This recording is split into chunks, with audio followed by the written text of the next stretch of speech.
Assalamualaikum warahmatullahi wabarakatuh. Shalom, Om Swastiastu, Namo Buddhaya, salam kebajikan untuk kita semua. Yang saya hormati Bapak Nur Irwansyah, MPD, selaku dosen pengampu mata kuliah membaca. Perkenalkan, nama saya Yulia Mutmainah dengan NPM 2021-21500-473 dari kelompok 3. Program Studi Pendidikan Bahasa dan Sastra Indonesia, Fakultas Bahasa dan Seni, Universitas Indraprasta PGRI, tahun ajaran 2022-2023. Materi yang akan saya bahas yaitu yang pertama ada kecepatan membaca, yang kedua ada menangkap dan mengenali kata, yang ketiga ada tujuan membaca cepat, dan yang keempat ada membentuk kebiasaan membaca yang efisien. Kecepatan membaca. Menurut Bradja tahun 1990 halaman 121, kecepatan membaca seseorang akan mempengaruhi pemahaman makna tulisan yang dibacanya. Banyak orang yang belum pernah mendapat bimbingan khusus dalam membaca cepat mempunyai kecepatan yang sama dalam membaca. Kecepatan membaca pun harus fleksibel. Artinya kecepatan itu tidak harus selalu sama.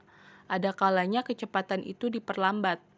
Hal itu tergantung pada bahan dan tujuan kita membaca. Kegiatan membaca berhubungan dengan pembaca dan bahan yang dibaca. Pembaca yang baik adalah pembaca yang dapat membaca dengan cepat dan tahu maksud yang dibaca. Akan tetapi, dalam kenyataannya, masih banyak pembaca yang belum mampu membaca dengan cepat, bahkan tidak memahami teks yang dibacanya. Adapun salah satu faktor penyebab seseorang tidak tahu cara membaca yang baik, karena seringkali ada hal-hal yang harus dibacanya tetapi sebenarnya tidak perlu menghabiskan waktu yang banyak. Dalam hal ini, jika tidak dapat membaca dengan cepat, maka kita akan membuang-buang waktu atau pemborosan waktu. Namun banyak juga orang yang membaca terlalu cepat untuk bacaan yang seharusnya dibaca pelan-pelan. Pada dasarnya membaca itu haruslah fleksibel. Kita harus mampu menyesuaikan bahan bacaan yang kita baca dengan kecepatan membaca. Hal ini tergantung pada tingkat kesulitan teks bacaan tersebut. Oleh sebab itu, kalau teks tersebut memiliki tingkat kesulitan tinggi atau sukar, kita sebaiknya membaca dengan kecepatan rendah, baca dengan lambat atau normal. Tetapi kalau teks tersebut memiliki tingkat kesulitan yang rendah atau mudah, kita dapat membacanya dengan kecepatan normal. Di bagian lain, Bradja tahun 1990 halaman 122 mengemukakan bahwa seorang pembaca yang baik selain dapat membaca dengan cepat, ia juga harus tahu di mana ia harus membaca dengan cepat maupun dengan lambat. Hal itu karena suatu bacaan atau buku memerlukan tingkat pemahaman yang berbeda saat dibaca. Ada bacaan yang ringan dan ada bacaan yang berat. Ada sebagian orang yang dapat membaca cepat tetapi tidak dapat mengingat apa yang dibacanya. Mungkin mereka ini sudah terbiasa sejak kecil dengan membaca lambat. Ada sebagian orang lagi yang dapat membaca dengan cepat dan ingat tentang apa yang dibacanya. Orang-orang yang disebut belakangan ini dapat digolongkan ke dalam orang-orang yang dapat membaca dengan efisien. Menurut Sudarso, tahun 2005, halaman 29. Menurut Bradja tahun 1990 halaman 121, membaca cepat tidak hanya memperbaiki prestasi waktu, akan tetapi menambah banyaknya informasi yang dapat diserap oleh pembaca. Hal ini karena pembaca tidak lagi mempunyai kebiasaan membaca kata demi kata. Selain itu, menurut Sudarso tahun 2005 halaman 20-21, unsur utama membaca adalah otak. Mata hanya mengantarkan gambar ke otak, lalu otak memberikan interpretasi terhadap apa yang dituju oleh mata itu. Salah satu bukti bahwa dalam membaca, fungsi otak itu lebih penting dari mata. Dapat dilihat pada orang yang mengalami luka hebat di otak, ternyata ia menjadi buta secara menyeluruh dan selamanya meski mata orang itu berfungsi dengan sempurna. Untuk mendapatkan informasi tidak hanya dengan membaca cepat, tetapi kita harus selalu berkonsentrasi pada saat membaca. Percuma bila kita telah membaca cepat, namun kita tidak dapat mengerti atau memahami apa yang kita baca. Semakin kita berkonsentrasi, semakin cepat pula kita menyerap ide atau informasi yang kita inginkan. Bagaimanapun dengannya suatu bacaan, konsentrasi mutlak itu perlu. Pikiran kita harus mengarah ke bacaan itu. Menurut Sudarso tahun 2005 halaman 50, kurangnya daya konsentrasi pada tiap pembaca disebabkan oleh hal-hal yang berbeda. Ada orang yang memerlukan tempat yang tenang atau hening untuk dapat membaca. Tetapi ada juga orang yang dapat berkonsentrasi apabila ditemani oleh suara radio. Kurangnya konsentrasi juga disebabkan oleh kurangnya minat perhatian terhadap apa yang dibaca, karena tidak menarik, terlalu sulit atau terlalu mudah, atau memang membosankan.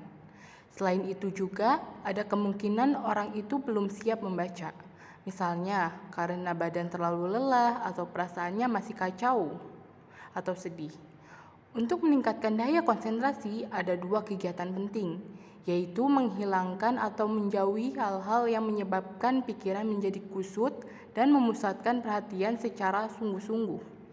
Menurut Sudarso tahun 2005 halaman 19, selain unsur utama dalam membaca, ada juga keterampilan dasar membaca seperti gerakan mata, membaca frasa, mengenal kata-kata kunci baik untuk fiksi maupun non-fiksi. Menurut Sudarso tahun 2005 halaman 21, dalam kegiatan membaca, persepsi dan interpretasi otak terhadap tulisan yang dilihat oleh mata dapat dilihat pada lamanya mata berfiksasi. Apabila persepsinya kuat atau mengenai informasi yang dibacanya, fiksasi berlangsung cepat. Pembaca tidak berhenti lama di satu fiksasi, tetapi segera meloncat ke fiksasi berikutnya. Selain itu, menurut Sudarso tahun 2005 halaman 28, gerakan mata tergantung pada jarak benda yang dilihat. Apabila kita melihat jauh mengikuti benda yang bergerak di lapangan pandang luas, mata bergerak halus dan rata. Akan tetapi, apabila kita melihat benda-benda di jarak yang dekat, seperti kalau kita melihat gambar atau membaca, gerakan mata akan cepat. Mata bergerak dari satu titik fiksasi melompat ke titik fiksasi yang lain, berhenti sejenak, lalu melompat ke titik fiksasi berikutnya. Seorang pembaca yang tidak efisien dalam satu fiksasi hanya dapat 1 atau 2 kata. Misalnya, mata bergerak dari satu titik fiksasi melompat ke titik fiksasi yang lain. Sedangkan pembaca yang efisien dapat menangkap lebih banyak kata. Misalnya, mata bergerak dari satu titik fiksasi melompat ke titik fiksasi yang lain. Untuk mendapatkan kecepatan dan efisiensi membaca dapat dilakukan dengan melebarkan jangkauan mata dan lompatan mata, yaitu satu fiksasi meliputi 2 atau 3 kata. Kemudian dengan membaca satu fiksasi untuk suatu unit pengertian. Melalui cara ini, siswa dapat lebih mudah menyerap apa yang dibacanya. Cara selanjutnya yaitu seorang pembaca diusahakan pada saat membaca jangan menghafal kata-kata yang dibacanya, melainkan memahami maksud apa yang dibacanya. Selain itu, dengan cara-cara di atas masih ada satu cara lagi, yaitu dengan mempercepat peralihan dari fiksasi ke fiksasi. Tidak terlalu lama berhenti dalam satu fiksasi ke fiksasi berikutnya. Menurut Sudarso tahun 2005 halaman 29, semakin sedikit waktu untuk berhenti semakin baik, karena si pembaca tidak membuang-buang waktu. Pada saat membaca, kemampuan menyerap ide yang dilakukan oleh otak tidak bergantung pada kemampuan ingatan mengikuti susunan kata. Artinya bahwa otak kita dapat menyerap ide jauh lebih cepat daripada mata kita melihat susunan kata itu. Jadi, kita tidak harus mengingat-ingat bagaimana susunan kata itu, tetapi yang kita ingat adalah idenya. Kemudian dengan pengertian yang kita pahami, kita merumuskan ide itu dengan kata-kata kita sendiri. Materi yang kedua ada menangkap dan mengenali kata.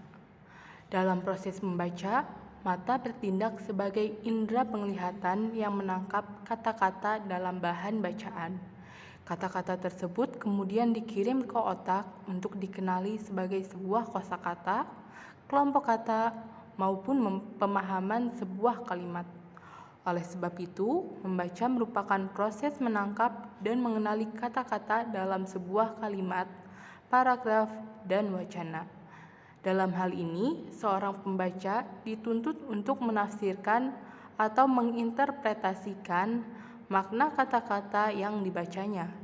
Hal ini bertujuan agar pembaca mampu memahami isi bacaan dengan baik. Ternyata otak manusia mampu memproses kata-kata dengan baik bahkan ketika urutannya dibolak-balik. Coba kita baca teks berikut ini ya.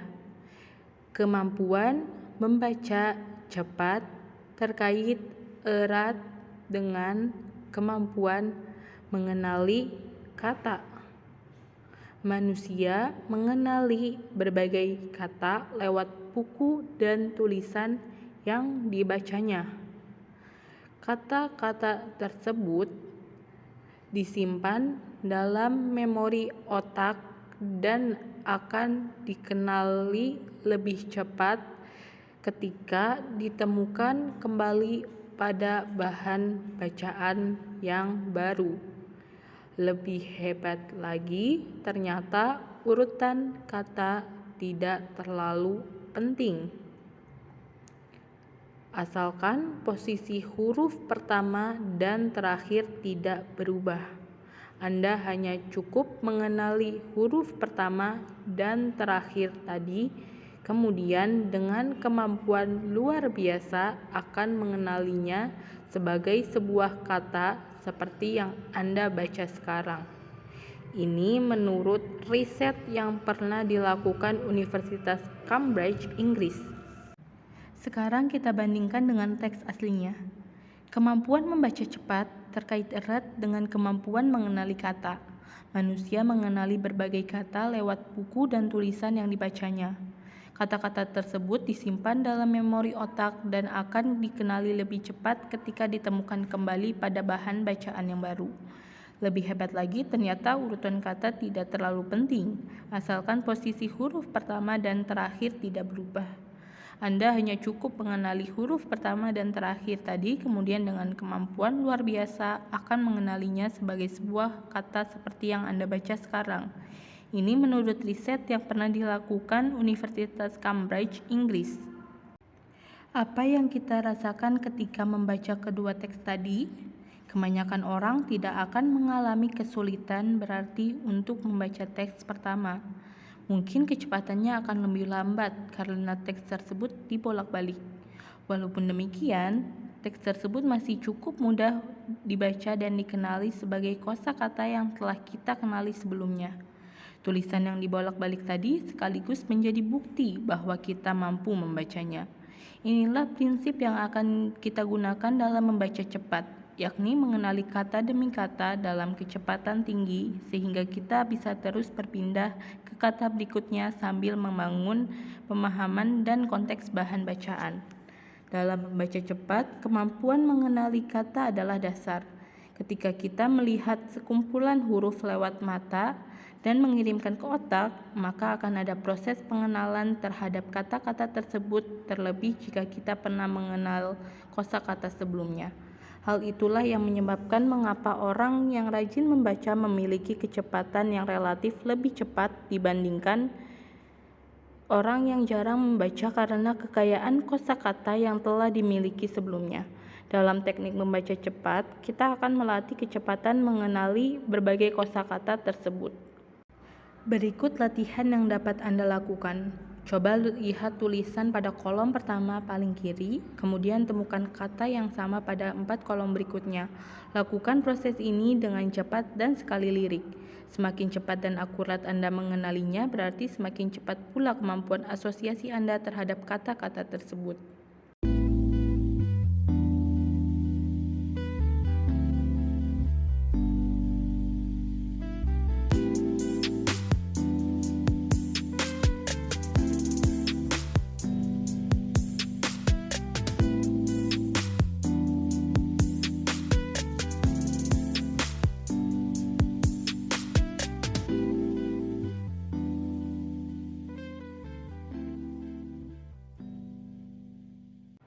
Lakukan latihan tersebut dengan cepat. Rasakan mata Anda akan berpindah cepat dari kolom acuan ke kolom yang harus ditemukan. Selanjutnya, latihan kedua adalah mengenali kelompok kata atau frasa. Anda telah mengenal kata-kata sebelumnya. Sama seperti latihan sebelumnya, lakukan dengan cepat untuk menemukan frasa yang sama pada kolom pertama di ketiga kolom lainnya. Selanjutnya, kenalilah kelompok kata berikut ini dengan cepat.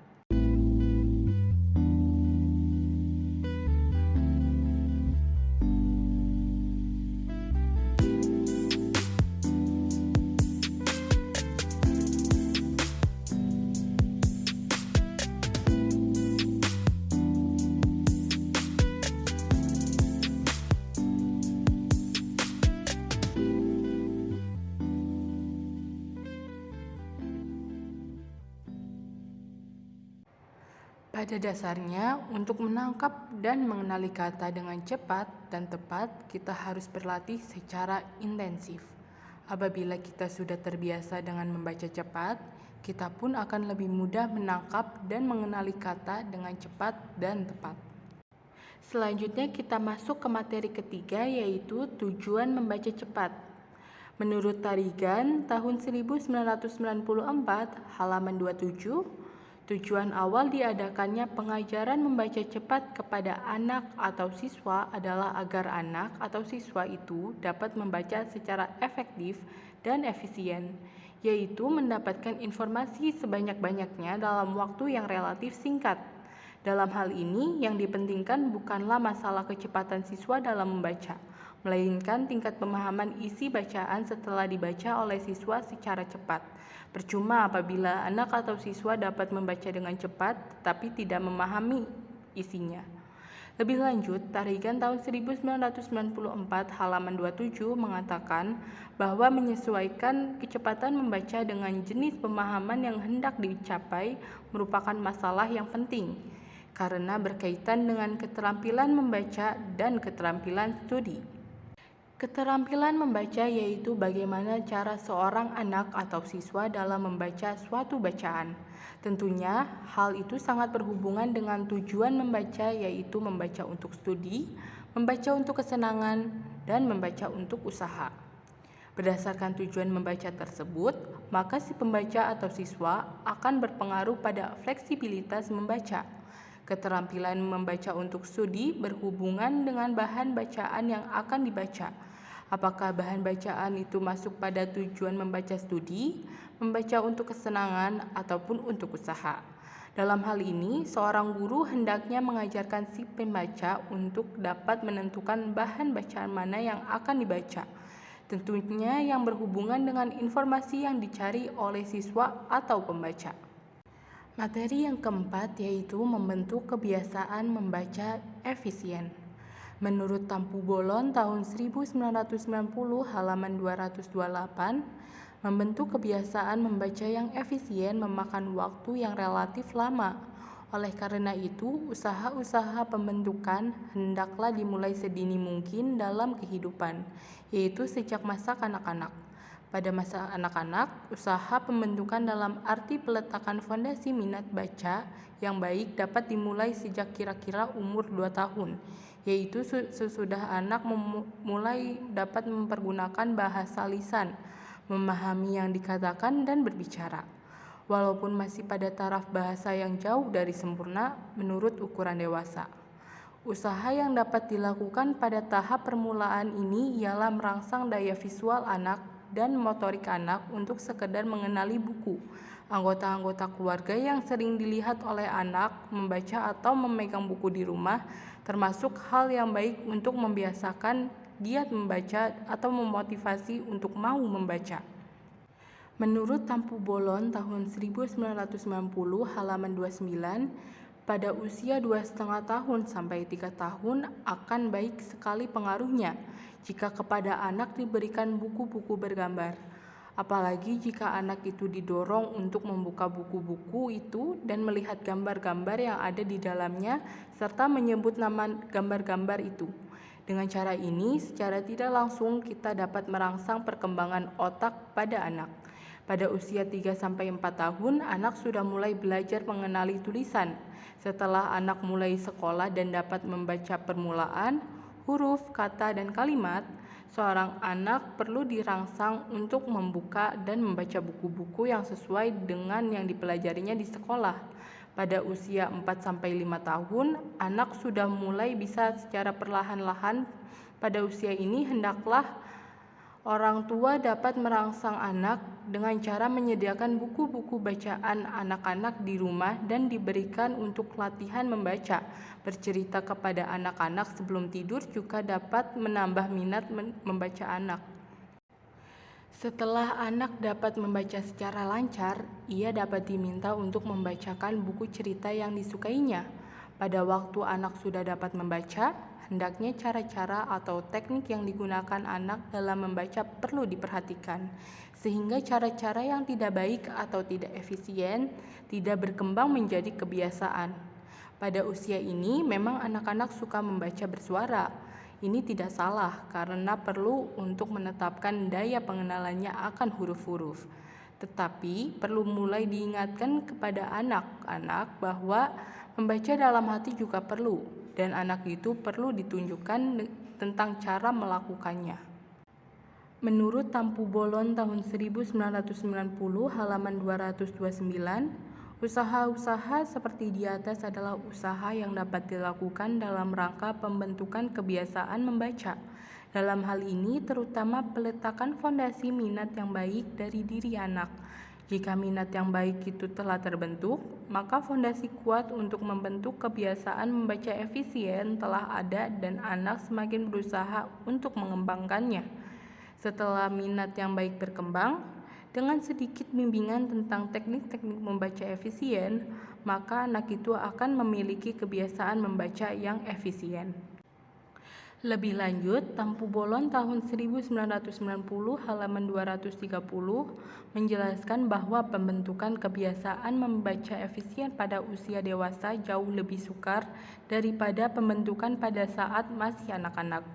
Tetapi bukan tidak mungkin, karena pada usia dewasa yang perlu dikembangkan adalah minat membaca dan pembelajaran mengenai teknik-teknik membaca yang baik. Pada usia dewasa, pengembangan minat dapat dilakukan dengan disiplin diri. Dapat dimulai dengan membaca bacaan yang mudah dan menarik setiap hari, misalnya setengah jam. Kemudian waktu membaca tersebut semakin ditingkatkan. Bahan-bahan bacaan dapat diganti dengan bahan-bahan fiksi seperti novel, cerpen, ataupun non-fiksi seperti karya ilmiah, skripsi, biografi, dan lain-lain. Kesimpulan dari materi yang sudah saya jelaskan tadi adalah hal yang paling penting pada saat membaca, yaitu konsentrasi dan juga pemahaman terhadap isi. Saat membaca, usahakan untuk menciptakan suasana yang nyaman agar membaca kita merasa senang. Sesuaikan pula jenis bacaan yang diminati dan juga diperlukan. Karena kecepatan membaca haruslah fleksibel, tergantung dengan bacaan yang sedang dibaca. Seringlah berlatih membaca cepat dan tepat, karena hal ini sangat dibutuhkan dalam keterampilan studi dan keterampilan membaca. Terima kasih untuk yang sudah menyimak materi yang saya sampaikan tadi. Kurang lebihnya mohon maaf. Wassalamualaikum warahmatullahi wabarakatuh.